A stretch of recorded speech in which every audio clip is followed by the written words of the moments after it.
Bonjour à tous. Dans le cadre de notre formation, nous avons dû réaliser un projet collaboratif portant sur les inégalités du numérique. L'édition 2021 du baromètre du numérique, effectuée par le Centre de recherche pour l'étude et l'observation des conditions de vie, CREDOC, nous rend compte d'une augmentation considérable de l'utilisation du numérique. Plus 7 points en un an pour le smartphone, plus 17 points en un an pour la tablette, plus 19 points en un an pour l'ordinateur. Cet accroissement vient entre autres des conséquences de la pandémie du Covid-19. Le confinement national a impulsé une réorganisation et a boosté le développement du numérique. Avant cette période, les mass-médias véhiculaient les informations, tandis que les divers outils numériques permettaient de préserver un lien social et d'effectuer quelques démarches administratives et commerciales.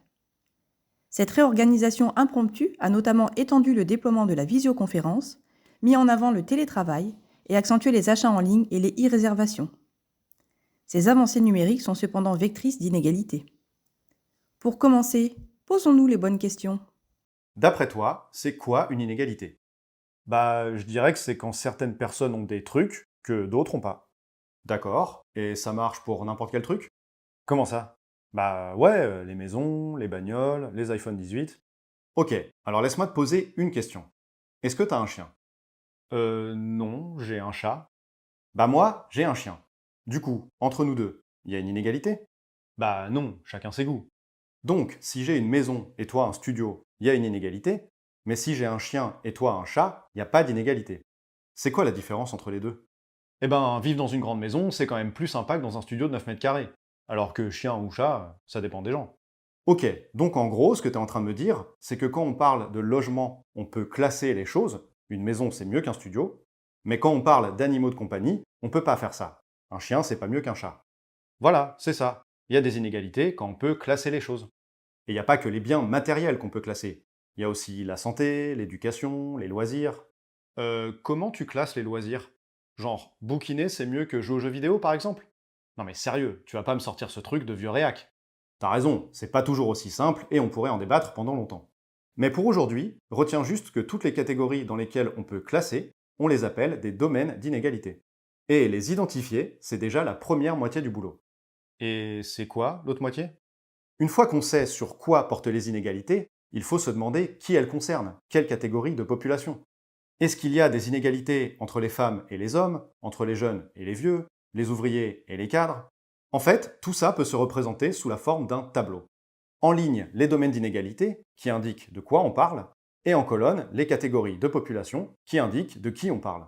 Ok, et j'imagine qu'à chaque case correspond une question. Genre, dans la case en haut à gauche, on va se demander si les jeunes sont plus au chômage que les vieux. Oui, mais on n'est pas limité à une question. On peut aussi regarder s'ils ont des boulots moins bien payés, ou moins stables, etc. etc. D'accord, mais t'as pas un cas concret d'inégalité? Parce que jusque-là, c'est un peu théorique. Par exemple, à l'université, il y a 3 fois plus d'enfants de cadres que d'enfants d'ouvriers. Et on est même à 10 fois plus dans les écoles de commerce et d'ingénieurs. Je vois pas en quoi c'est une inégalité. Peut-être que les gosses de cadre font des meilleures études parce qu'ils bossent mieux à l'école. À un moment donné, les beaux diplômes, ça se mérite. Attention, t'es en train de mélanger inégalité et injustice. Une inégalité, c'est le constat statistique, chiffré, qu'une catégorie particulière de la population n'a pas le même accès que les autres à certaines choses. C'est bien le cas pour les enfants d'ouvriers et les études supérieures. Mais ta remarque soulève une question hyper importante. Cette inégalité, est-ce qu'on doit la considérer comme acceptable, parce qu'elle serait justifiée par la notion de mérite, par exemple, ou est-ce qu'elle est, au contraire, inacceptable? Ok, donc si j'ai bien compris, une inégalité, c'est un truc qu'on mesure, c'est objectif, mais ensuite, faut se demander si elle est juste ou injuste. Et ça, c'est une autre histoire. Exactement, c'est une autre histoire. Comme nous le rappelle la vidéo, les inégalités se classifient en domaines d'inégalité, et l'accès au numérique en est un. Comment peut-on appeler le phénomène de l'inégal accès au numérique? 1. L'électronisme. 2. L'inhabilité numérique. 3. La fracture numérique. Je vous laisse 5 secondes pour répondre et la réponse apparaîtra.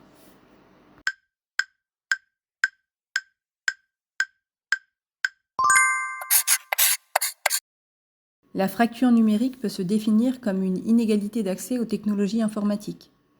Je vous laisse apprécier cette caricature représentant un Français portant le bonnet phrygien, victime d'une fracture numérique, qui questionne le médecin sur la temporalité de sa dite blessure.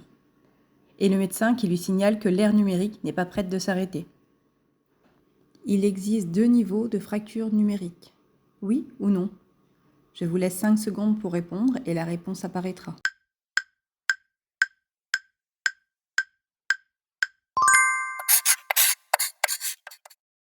Comme vous pouvez le voir sur cette vue, on distingue 2 niveaux de fracture numérique. L'accès, fracture de premier degré, et l'usage, fracture de second degré. Cette disparité résulte de 2 facteurs sociaux, générationnels, et se manifeste en termes d'accès aux outils numériques, aux réseaux et de compétences dans leur utilisation. Elle est particulièrement marquée entre les pays riches et les pays pauvres, ainsi qu'entre les zones urbaines denses et les zones rurales. L'accès au numérique est aujourd'hui un enjeu et une préoccupation. Mais est-elle européenne, nationale, régionale ou départementale? Je vous laisse 5 secondes pour répondre à cette question et là où les bonnes réponses apparaîtront, à vous de jouer.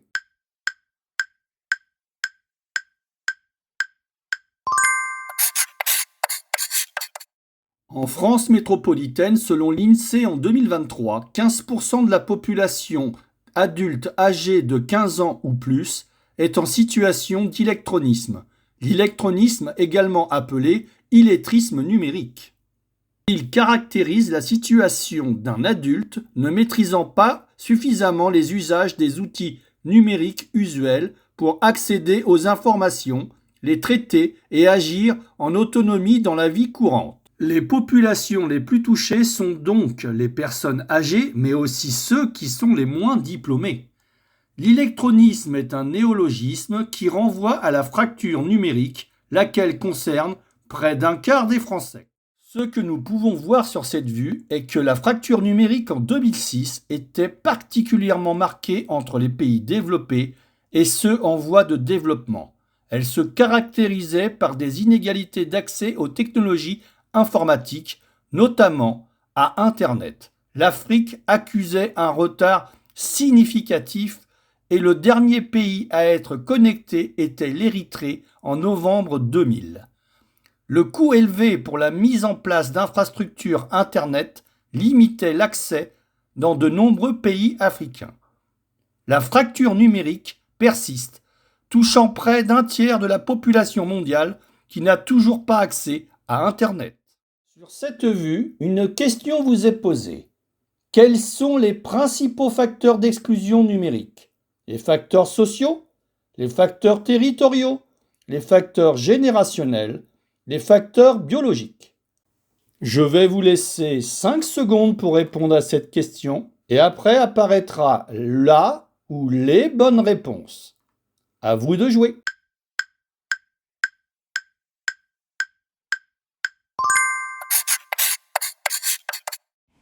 Il est également important de rappeler qu'en France, des inégalités territoriales existent encore. La France est inégalement connectée et le niveau de vie de la population française n'est pas homogène sur le territoire, comme le montre cette cartographie.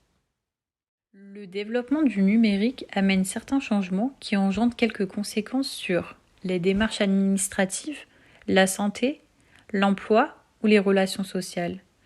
Je vous laisse 5 secondes.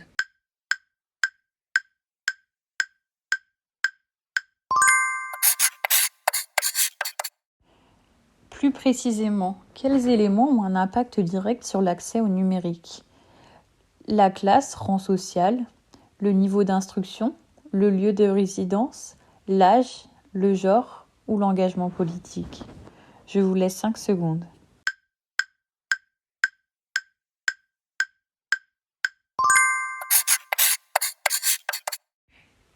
Quel public est le plus impacté par cette transition au tout numérique? Les enfants et adolescents, les adultes, les jeunes adultes ou les seniors? Je vous laisse 5 secondes.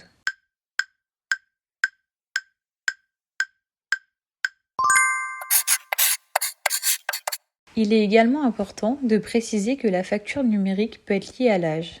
En France, 15% de la population ne possède pas les compétences numériques de base, ce qui représente 62% des 75 ans ou plus, contre seulement 2% des 15 à 24 ans. Un tiers des 60 ans et plus ont déjà renoncé à effectuer une démarche en ligne. Nous allons maintenant passer aux différences de classe sociale au travers du numérique. Elles peuvent causer des disparités de reconnaissance, renforcer le sentiment d'isolement, limiter l'accès à des informations nécessaires de vie sociale, devenir un frein dans plusieurs domaines. Vous avez 5 secondes.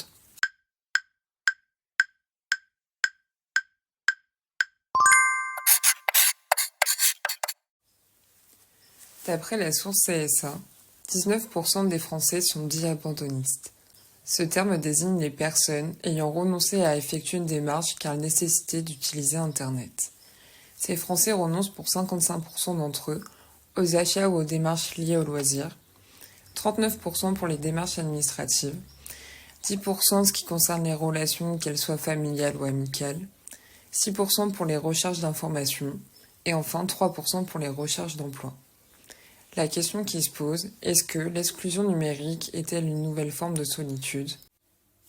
50% d'entre eux ont déjà eu une sensation de décalage et pour 52% le sentiment que leur activité était plus limitée ou annulée à cause de l'emploi indispensable d'Internet. De ce fait, 54% aimeraient être accompagnés et 55% se sont déjà fait aider par des membres de la famille, par des amis, une association ou bien par un collègue. Poursuivons sur les faibles niveaux d'instruction scolaire et numérique. Choisissez là où les bonnes réponses. Est-ce qu'elles favorisent l'inégalité des chances, complexifient l'accès aux droits, impactent la vie professionnelle et ou font de vous un marginal? Vous avez 5 secondes.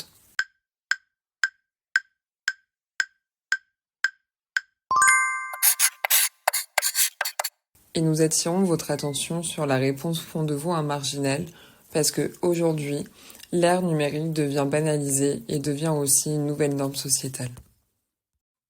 Maintenant, l'indice de fragilité numérique permet d'estimer directement les disparités territoriales liées au numérique, les aménagements et outils numériques disponibles sur un territoire, le taux d'équipement en outils numériques des habitants, l'inégal accès au numérique. Vous avez 5 secondes.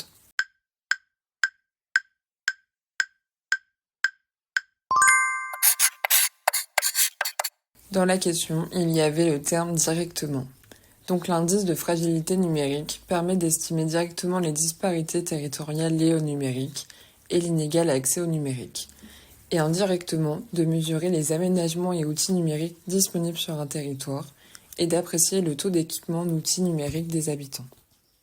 En France, quelles sont les stratégies mises en place pour réduire les inégalités d'accès au numérique ? Déployer des offres de formation, augmenter la prévention, offrir des ordinateurs à tous les habitants, créer des espaces numériques mobiles des tiers-lieux. Vous avez 5 secondes.